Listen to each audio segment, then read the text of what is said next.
Sweden के दारुल-हुकूमत Stockholm से आरिफ कसाना की जानिब से सलाम कबूल कीजिए। इस व्लॉग में चंद अहम जो खबरें हैं, ताज़ा तरीन अपडेट्स हैं स्वीडन के, वो मैं आपकी खिदमत में पेश कर रहा हूँ। इससे पहले आपने व्लॉग में देखा कि स्वीडन में घर खरीदने के हवाले से हुकूमत को जो तजावीज़ मौसूल हुई हैं, तो वो तफसील आपने देख ली है, जिसके मुताबिक मुस्तकबिल में स्वीडन में घर खरीदना आसान हो जाएगा। पहली खबर यह है कि स्टॉकहोम में सोशल सर्विसेज के मुलाजमीन में से कुछ ने एहतजाजन जो है वो इस्तीफ़ा दे दिया, और उसकी वजह यह है कि उन्होंने कहा जी कि बजट बहुत कम है, और जो बच्चे हम सोशल वाले अपनी निगरानी में लेते हैं, उनको जो फैमिलीज़ को देते हैं, उनके लिए जो है वो मुनासिब बजट ना होने की वजह से ये खदशा है कि बच्चे जो हैं वो जराइम का शिकार हो जाएंगे। तो इस हवाले से 8 जो मैनेजर्स हैं, जो ज़िम्मेदार थे सोशल सर्विसेज डिपार्टमेंट से, उन्होंने इस्तीफ़ा दिया। उनमें से एक का ताल्लुक जो है वो शेहरोलमैन से भी है, जबकि इस हवाले से जो डिस्ट्रिक्ट कोऑर्डिनेटर हैं या डायरेक्टर हैं, उन्होंने कहा जी कि ऐसी कोई बात नहीं है, बजट जो है वो हमारे पास पूरा है, और वो बच्चे जो है वो जराइम की तरफ नहीं जा सकते। और इसके बाद आज की ये खबर है 6 नवंबर की, जो बुतशिरका म्यूनिसिपैलिटी है,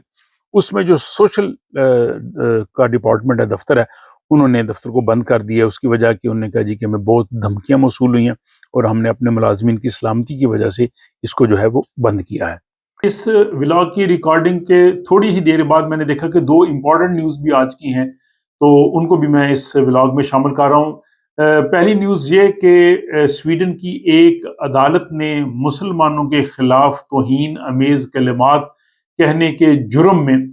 डैनिश स्वीडिश दाएं बाजू के जो सियासतदान है रास्मुस प्लोडन, उसको 4 माह की कैद की सजा सुनाई है। ये वही बदबख्त शख्स है जिसने स्वीडन के मुख्तलिफ शहरों में कुरान सोजी की, और ये जो उसको 4 माह की सजा सुनाई गई है, ये 2022 में माल्मो में कुरान सोजी के मौके पे इन्होंने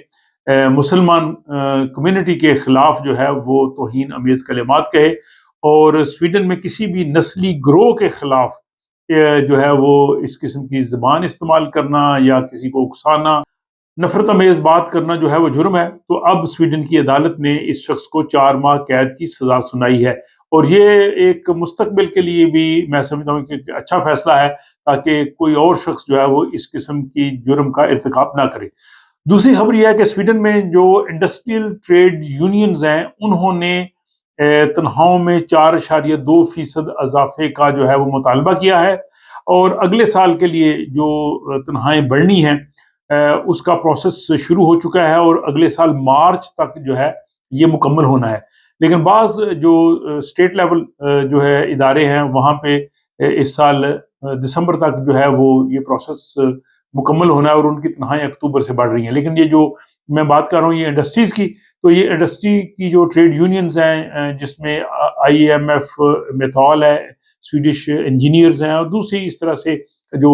ट्रेड यूनियंस हैं, उन्होंने कहा है कि तनख्वाहों में 4.2% इजाफा होना चाहिए। और इनकी इस आवाज़ को दूसरी जो बड़ी अम्ब्रेला यूनियन है एलयू, उसके अंदर 13 ब्लू कॉलर की जो ट्रेड यूनियंस हैं, जिसमें ट्रांसपोर्ट वाले भी हैं, बाकी भी हैं, उन्होंने भी जो है वो इसकी तायद किया कि 4.2% तनख्वाहें बढ़नी चाहिए। तो अगर इस तरह से तनख्वाहें बढ़ेंगी तो जो लोग इन यूनियंस में होंगे उनको भी फायदा होगा, और जो यूनियन के मेंबर नहीं है और वो कलेक्टिव ऑफ वहाँ पे एग्रीमेंट है, तो उनको खुद जो है वो अपनी सैलरी निगोशिएशन करनी पड़ेगी। बहरहाल ये यूनियंस की तरफ से जो है वो एक बड़ा खुशाइन मुतालबा है कि 4.2% जो है वो तनख्वाहें बढ़नी चाहिए। अब चलते हैं बाकी जो आज की स्वीडन की खबरें उनकी जानब।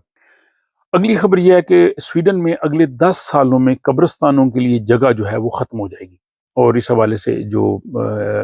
इदारा है, उन्होंने कहा जी कि कानून में तब्दीली होनी चाहिए, ताकि नई जगह जो है वो मिल सकें, और इसके बाद जो कब्रिस्तान है उनमें जो पुरानी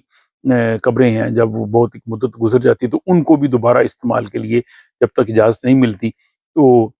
ये है कि आइंदा 10 सालों में स्वीडन में अगर नए कब्रिस्तान ना बने, तो मुर्दों के लिए दफन करने की सूरत हाल जो है वो मुश्किल हो सकती है। 1 नवंबर से स्वीडन में जो शॉपिंग के लिए आप जाते हैं तो प्लास्टिक बैग्स लेते हैं, उन पे जो टैक्स लगाया गया था वो ख़त्म कर दिया गया है। वो 3 क्राउन टैक्स था एक शॉपिंग बैग पे। तो जो आपको प्लास्टिक बैग 1 नवंबर से पहले 6 क्राउन का मिलता था, अब आप खरीदारी के लिए जाएंगे तो 3 क्राउन का मिलेगा। तो उस पे जो है वो टैक्स जो है वो ख़त्म कर दिया गया है। स्वीडन जो है वो बहुत सरसब्ज है और आप जानते हैं कि तकरीबन 55% के करीब स्वीडन में जो है वो जंगलात हैं, दरख्त हैं, हरियाली बहुत ज़्यादा है और हम ये सारा देखते हैं। लेकिन इसके साथ-साथ ये मुस्तकबिल का भी अंदाज़ा रखते हैं और ये चाहते हैं कि आइंदा आने वाली नस्लें जो हैं, वो माहौलियाती आलूदगी के मसाइल का शिकार ना हों, माहौल साफ़ रहे। और अब ये रिपोर्ट आई है कि स्वीडन के बड़े शहरों में और कस्बों में और ख़ुसूसन यहाँ जहाँ कम आमदनी वाले लोग रहते हैं, वहाँ पे ग्रीन बेल्ट जो है वो कम हो रही हैं, सब्ज़ा वहाँ पे कम हो रहा है। और इस हवाले से उन्होंने कहा जी कि बड़े शहरों में तकरीबन 1300 हेक्टेयर रकबा जो है वो कम हुआ है और 5 सालों में बहुत फ़र्क पड़ा है। और सबसे ज़्यादा फ़र्क जो है वो मालमो के इलाके में पड़ा है कि कंस्ट्रक्शन ज़्यादा हुई है और ग्रीन बेल्ट कम हुई। तो अब कहते हैं कि इस ग्रीन बेल्ट को वो बढ़ाएँगे। स्वीडन के जो माइग्रेशन के मिनिस्टर हैं जॉन फॉसेल, उन्होंने कहा है कि जो लोग जराइम में मुलव्वस हैं या जराइम के ग्रोहों के साथ उनका ताल्लुक है, तो उनको अगर वो यहाँ स्वीडन में रह रहे हैं और वो स्वीडिश सिटीजन नहीं है, तो उनको यहाँ से जो है वो उनके मुल्कों में वापस भेज दिया जाए, खा उनके पास परमानेंट वीज़ा हो या रेजिडेंस परमिट हो। तो जो स्वीडिश सिटीजन नहीं है, अगर वो गैंग्स के साथ उनका ताल्लुक है, तो उनके लिए हुकूमत जो है वो क्रैकडाउन करने का इरादा रखती है। स्वीडन में कई ऐसे वाक़यात हुए कि लोगों की शनाख्त चोरी करके लोगों ने जो है वो उनको बहुत नुकसान पहुँचाया। इस हवाले से मैंने कई व्लॉग्स बनाए हैं कि बैंक आईडी को आप एहतियात से इस्तेमाल करें। बाज़ औक़ात आपकी जो बाकी इन्फॉर्मेशन है उसको भी वो लोग जो है वो गलत इस्तेमाल करते हैं।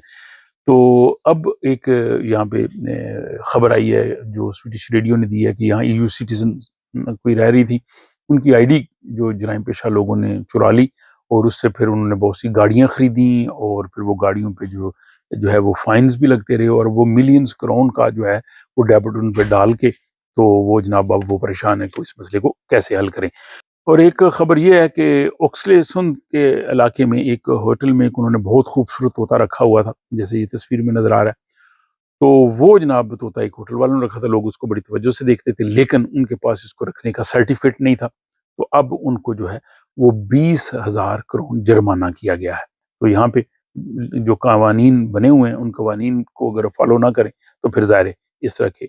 जुर्माने हो सकते हैं। और आखिरी खबर ये है कि स्पेन में गुज़श्ता दिनों जो सैलाब आया था, वहाँ पे तो जो तबाही हुई, लेकिन उससे सब्जियाँ और फलों की फसलें भी जो हैं मुतासर हुई और उसके वजह से यहाँ स्वीडन में फल और सब्जियां जो है वो महंगे हो रहे हैं, क्योंकि बहुत से स्पेन से यहाँ आते हैं और जो खाने पीने की चीज़ों में वैसे भी 0.2% जो है वो इजाफा हुआ है। तो ये जनाब 6 नवंबर तक की स्वीडन की अहम खबरें आपने मुलाहिजा की। कल आपको इंशाल्लाह जो नॉर्डिक ममालिक की जो अपडेट्स हैं, न्यूज़ हैं, वो देखने को मिलेंगी। तब तक के लिए मुझे इजाज़त दीजिए, अपना ख्याल रखिएगा और अपनी राय से ज़रूर आगाह